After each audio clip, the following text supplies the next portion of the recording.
अगर दिल्ली वालों को फ्री बिजली मिल रही है, बीजेपी को क्या तकलीफ है? बिजली का बिल तो नहीं आ रहा होगा आप लोगों का? दिल्ली की दुर्दशा कर दिया है आम आदमी पार्टी ने। क्या बात कर रहे हैं? चलिए, पानी का तो नहीं आ रहा होगा। तो मेरी सभी माँ बहनों से हाथ जोड़ के अपील है, ये चुनाव महिलाओं का चुनाव है। साफ करो, साफ करो। आज 5 बजे कपिल भैया के प्रत्याशी बनने से करंट आ गया है पूरा। आगे और लड़ाई है। मैं सोच रहा था बीजेपी वाले ये फ्री सुविधाएं क्यों बंद करना चाहते हैं? 5 तारीख का दिन दिल्ली का भविष्य तय करेगा। दिल्ली वालों को फ्री पानी मिल रहा है, बीजेपी को क्या तकलीफ है?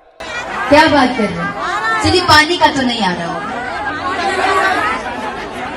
बीजेपी धन्ना सेठों की पार्टी है, अरबपतियों की पार्टी है, अमीरों की पार्टी है। हमारी पार्टी नहीं है बीजेपी, आम लोगों की पार्टी नहीं है बीजेपी। नमस्कार दोस्तों, कैसे हैं आप सब? आई होप कि आप लोग अच्छे होंगे। अब दिल्ली विधानसभा चुनाव जो है उसका प्रचार अंतिम चरण में पहुंच गया है। प्रचार के खत्म होने के साथ ही अलग अलग न्यूज एजेंसीज और अलग अलग सोशल मीडिया के बंधुओं ने जनता के ओपिनियन रिपोर्ट लेने शुरू कर दिए हैं।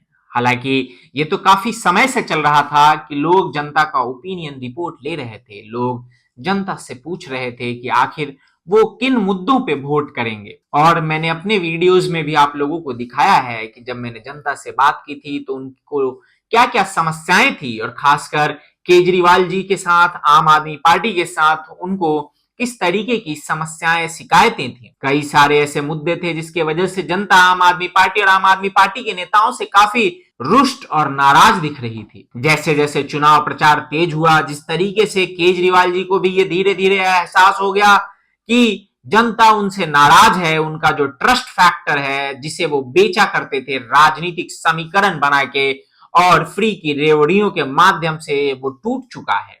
जनता अब उन पे ट्रस्ट करने से पहले सोच रही है। जनता अब उन पे भरोसा नहीं कर पा रही, क्योंकि जिस तरीके से उनके द्वारा दिए गए बयान और फिर उसका बदल जाना, या यूं कहें कि केजरीवाल जी ने पहले बयान दिया और फिर वो अपने ही बयान से पलट गए। दोस्त, हमने देखा है कि किस तरीके से वो समय के साथ साथ अपने बयानों से पलटते गए।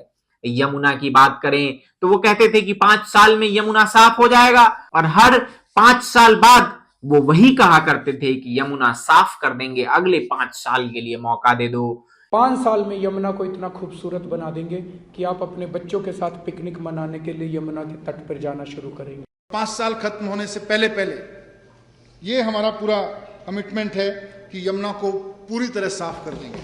5 साल के अंदर अपने को ऐसे करना है कि दिल्ली के एक एक व्यक्ति को यमुना के तट के ऊपर लाना है और एक एक व्यक्ति को यमुना के लिए गौरवान्वित महसूस करवाना। एक समय था जब वो कहते थे कि मैं कांग्रेस के साथ गठबंधन नहीं करूंगा, और उन्होंने कांग्रेस के साथ गठबंधन भी किया। एक समय था जब वो कहते थे कि मैं जेल जाऊंगा तो इस्तीफा दे दूंगा, लेकिन वो इस रेस के पहले ऐसे मुख्यमंत्री बने जो मुख्यमंत्री के पद पे रहते हुए जेल गया। एक ऐसे व्यक्ति बने जो मुख्यमंत्री के पद पे रहते हुए जेल गया।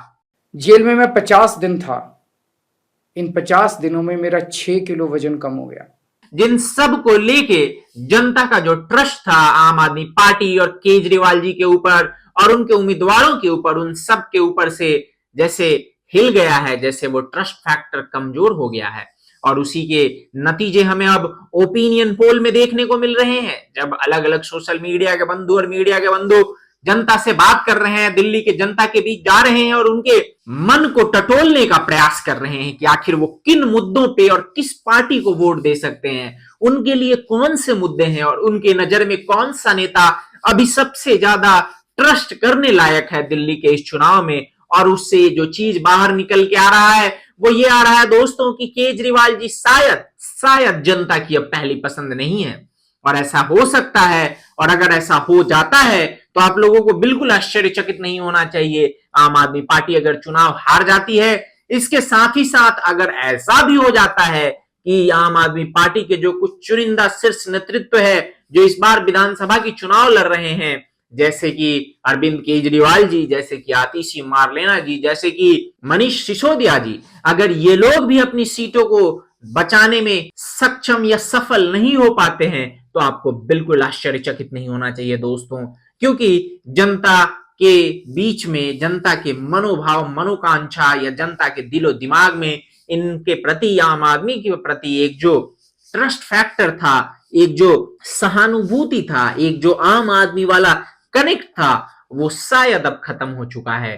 खैर, ये देखना होगा कि आखिर जो चुनाव है वो किस करवट बैठता है और नतीजे क्या आते हैं, क्योंकि कई बार ऐसा होता है कि ओपिनियन पोल कुछ और होता है लेकिन रिजल्ट कुछ और होता है, और हमने कई बार के ऐसे ओपिनियन पोल को पूरी तरीके से फेल होते हुए देखा है, और कई बार हमने देखा है कि ओपिनियन पोल बिल्कुल सटीक भी उतरा है।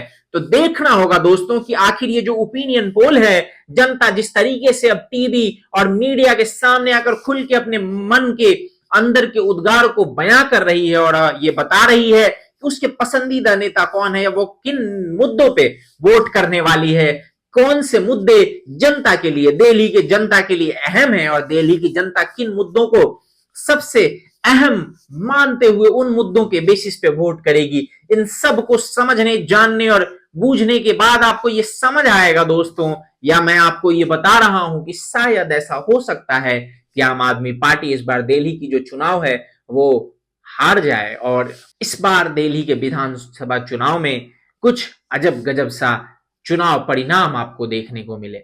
ऐसा भी हो सकता है कि इस बार का जो दिल्ली विधानसभा का चुनाव है वो पूरी तरह से एक तरफा ना होके बल्कि 50-50, 20-30-40 इस टाइप का मामला भी हो सकता है दोस्तों। खैर, ये देखना होगा कि आखिर जो जनता के रुझान है, जनता किसको वोट देती है, या जनता क्या स्पष्ट बहुमत देख के स्पष्ट सरकार बनाने के पक्ष में वोट करती है, या फिर 30-30-40 का गेम प्लान करती है। ये देखना होगा दोस्तों। फिलहाल आप लोगों को क्या लगता है कि इस बार दिल्ली के विधानसभा चुनाव में किसकी सरकार बनने वाली है? कमेंट बॉक्स खुला है, कमेंट करके बताइए कि आखिर आपके अनुसार दिल्ली में किसकी सरकार बनने जा रही है, और क्या आपको यह भी लगता है कि आम आदमी पार्टी के जो शीर्ष नेतृत्व है, चाहे अरविंद केजरीवाल जी हो, चाहे आतिशी मारलेना जी, या फिर मनीष सिसोदिया जी, ये लोग इस बार का अपना चुनाव जीत पाएंगे, अपनी सीट बचा पाएंगे, या ये लोग भी अपना सीट खोने जा रहे हैं? कमेंट में जरूर बताइए दोस्तों। बाकी मिलते हैं अगले वीडियो में। टिल देन, जय हिंद, जय भारत, नमस्कार।